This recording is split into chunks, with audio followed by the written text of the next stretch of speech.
20 years ago, what were you doing up here 20 years ago, my friend? Well, in the 1990s, Brett, I learnt that there were still surviving original survey marks along the ACT border, but hardly anyone outside the surveying community seemed to know anything about them.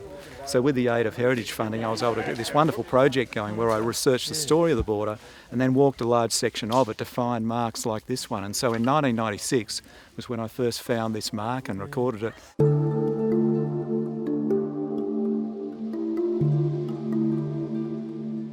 So we had this great idea. If we could find a tree, bring it to the grounds of the Namadgi Business Centre and build an interpretive shelter around it. Now, the whole idea here is to be able to build an interpretive shelter that really tells the story about the border, and the centrepiece of that interpretive story will be obviously the original border reference tree.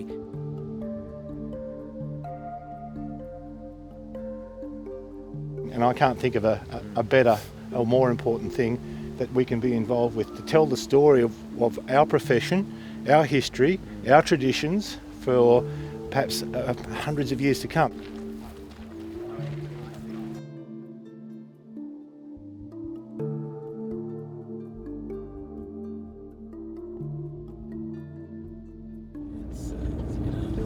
So only a few months ago we came here with a helicopter with a great idea of relocating the original Mouat reference tree, and through the use of this helicopter we then moved the tree to the visitor centre at Namadgi National Park.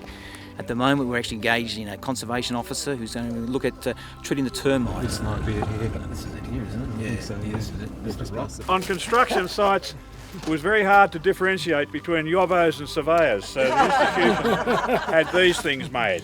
And looking at you, Jeffrey, you desperately need one. Welcome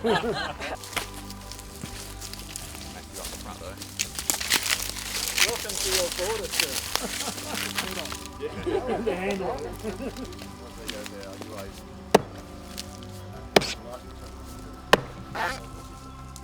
So the first thing in cutting and blazing a tree, for those who've never seen this or know about it, this is what's called cutting the scarf.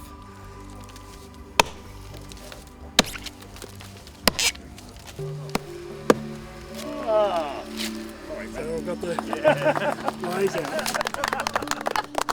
You're all performers today. These days surveyors don't mark trees anymore. I was I suppose fortunate in my career that I was one of the sort of surveyors that started in the last days of trees being marked, so that's why I put my hand up to do this, because I learnt the skills originally from some of the original old surveyors and field hands. I'll be putting a CT on this, which stands for Commonwealth Territory, which was the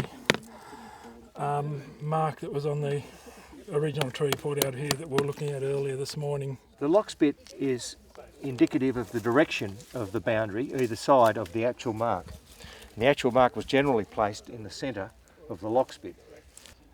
It's important that you place the scarf where he has to cut off the sap from that section of the tree. It won't move, and it provides an accurate reference then back into the mark that is the actual border. Right.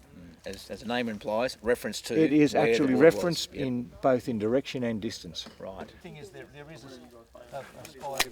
Got him! Got him! Yeah, there he is.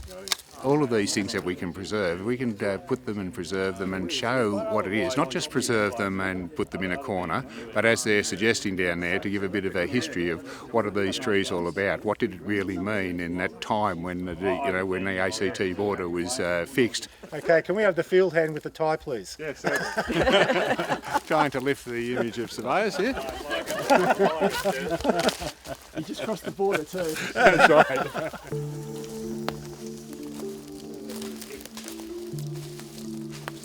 You're still getting your sight there. And now we're going to actually do this modern way with an electronic measurement.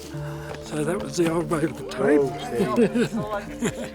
So in the day of Mouat's survey, they were using, of course, nothing electronic, so the surveys were actually done with a steel band, and a survey team in those days generally was about 5 people. So Mouat himself wouldn't have been doing the blazing like I've done today. It would have been one of his trained axemen, and what I did today in about 25-30 minutes, they would have been expected to do that in less than 10 minutes. It would have been cut, done and gone. If they were slower than that, they wouldn't have a job. I've learnt so much, that's good. So have I, and I've been married to him. There you go. And I just wanted to remember Harry Mouat, but also his family, which is still here in Canberra. His daughter, Althea de Salis, is still living in Canberra. But the granddaughter, Adrienne Bradley, she's very excited about this project, and it's just wonderful that there's a living link to Harry and his work. And I look forward to seeing Adrienne, particularly at the opening of the Mouat Tree in the Visitor Centre grounds in a few months' time, hopefully. Every time two surveyors generals from different states meet on a border, the tradition is that they partake of a toast with a scotch and fruitcake. So, Des? I don't know who's driving back once we finish this.